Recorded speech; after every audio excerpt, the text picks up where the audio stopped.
Hello dear student, welcome back to our channel R K centre. दोस्तों, आज के video में हम लोग सेक पेपर सबस्टैंड डेवलपमेंट के वीवीआई प्रश्नों को क्लियर करने वाले हैं। मात्र आपको इतने प्रश्न पढ़ के जाने हैं और इससे बाहर एक भी प्रश्न आपको एग्जामिनेशन में देखने को नहीं मिलेगा।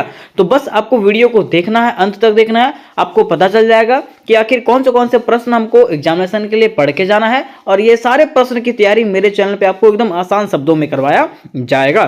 तो देखिए, सबसे पहले प्रश्न की अगर बात करते हैं तो सबसे पहला प्रश्न आपको पढ़ के जाना है, सतत विकास का क्या अर्थ है। क्या पढ़ना है? सतत विकास का क्या अर्थ है, इसे परिभाषित करें अथवा इसका ऐतिहासिक परिचय का वर्णन करें। ठीक है, बस आपको यह जानना है कि आखिर सतत विकास क्या है, सतत विकास किसको कहते हैं। जब आप सर्च करोगे ना ये क्वेश्चन, तो मेरा ही वीडियो आपको सबसे सामने मिलेगा।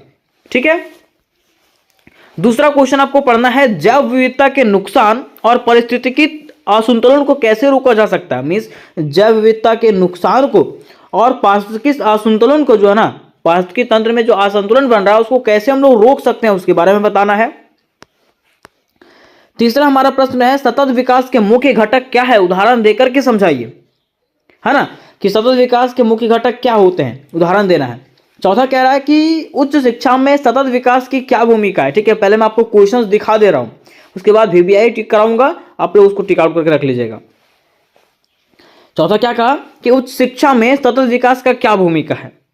फिर 5 में कह रहा है, सतत विकास के समक्ष प्रमुख नीतियां, कार्यक्रम और चुनौतियां क्या है, इसके बारे में बताना है।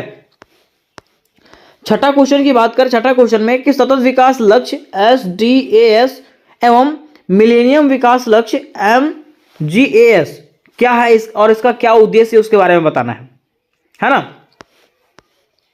क्वेश्चन 8 की बात करें, लिखा हुआ है, स्वास्थ्य और शिक्षा का मानव अधिकार सतत विकास में कैसे योगदान है, उसके बारे में बताना है।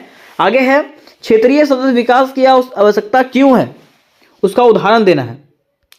फिर कह रहा है कि समावेशी विकास क्या है। क्या कह रहा है कि समावेशी विकास क्या है और यह जो है यह शिक्षा और स्वास्थ्य के क्षेत्र में कैसे लागू होता है, उसके बारे में आपको बताना है। फिर क्वेश्चन नंबर 10 आपका है, एजेंडा 21 क्या है और इसका क्या उद्देश्य है। आगे 11 में है, पृथ्वी शिखर सम्मेलन का सतत विकास के क्षेत्र में क्या योगदान है। फिर लास्ट क्वेश्चन आपका है, राष्ट्रीय पर्यावरण नीति का उद्देश्य और सतत विकास में इसकी क्या भूमिका है, उसके बारे में बताना है। तो देखिए, सबसे पहला प्रश्न आपको जो इंपॉर्टेंट पढ़ के जाना है वो सबसे पहला पढ़ना है क्वेश्चन नंबर 12। नीचे से मैं आपको बताते चल रहा हूं। ठीक है, क्वेश्चन नंबर 12 आपको पढ़ना है। उसके बाद ये दोनों क्वेश्चन को मैं एक ही में करवाऊंगा, एजेंडा 21 क्या है, पृथ्वी शिखर सम्मेलन क्या है ना। दोनों में से कोई भी क्वेश्चन आएगा आपको सेम आंसर लिखना है जो मैं आपको करवाऊंगा। ठीक,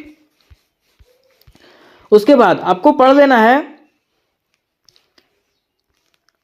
क्षेत्रीय सतत विकास की आवश्यकता क्यों है, उसके उदाहरण देना है। ठीक है, या तो फिर अगर आप इसको नहीं पढ़ते हो तो इसकी जगह में ये पढ़ दीजिएगा 10वां वाला, कि समावेशी विकास क्या है और यह शिक्षा और स्वास्थ्य के क्षेत्र में कैसे लागू होता है। ठीक है, ये क्वेश्चन मैं आपको करवा दूंगा। नेक्स्ट क्वेश्चन आपको यहां पे आ जाना है, सतत विकास लक्ष्य SDAS और मिलेनियम विकास लक्ष्य क्या है, इसके बारे में पढ़ना है। ये वाला पढ़ देना आपको। ठीक है, उसके बाद यहां से जो क्वेश्चन आपको मिल रहा है, तीसरा, चौथा, पांचवा, ये तीनों क्वेश्चन को मैं एक ही में करवाऊंगा। ठीक है, तीनों में से कोई भी क्वेश्चन आएगा आपको वही आंसर लिखना है जो मैं आपको आंसर में बताऊंगा। फिर ये दोनों क्वेश्चन आपको कंप्लीट कर लेना है, मतलब 5 से 6 से 7 क्वेश्चन अगर आप कर लेते हो ना, तो इससे बाहर आपके एक भी प्रश्न जाने वाले नहीं है। तो इस रिलेटेड अगर कोई प्रश्न हो गए तो मुझे कमेंट करिएगा। मैंने जैसे आपको कहा, ये सारे क्वेश्चन जैसे मैंने आपको बताया उसकी तैयारी मेरे चैनल पर करवाई जाएगी। पहला क्वेश्चन बताया गया है, कुछ क्वेश्चन बताए भी गए होंगे, आप लोग सर्च करिएगा और अंत में लिख दीजिएगा आरके सेंटर, वो क्वेश्चन मिल जाएगा आपको। ठीक है, और जो क्वेश्चन नहीं बताया गया वो क्वेश्चन की तैयारी मैं जल्द से जल्द करवा दूंगा।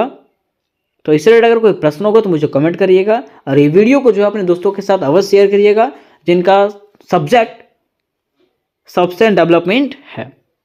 तो मिलता है नेक्स्ट वीडियो में, तब तक के लिए जय हिंद, जय भारत।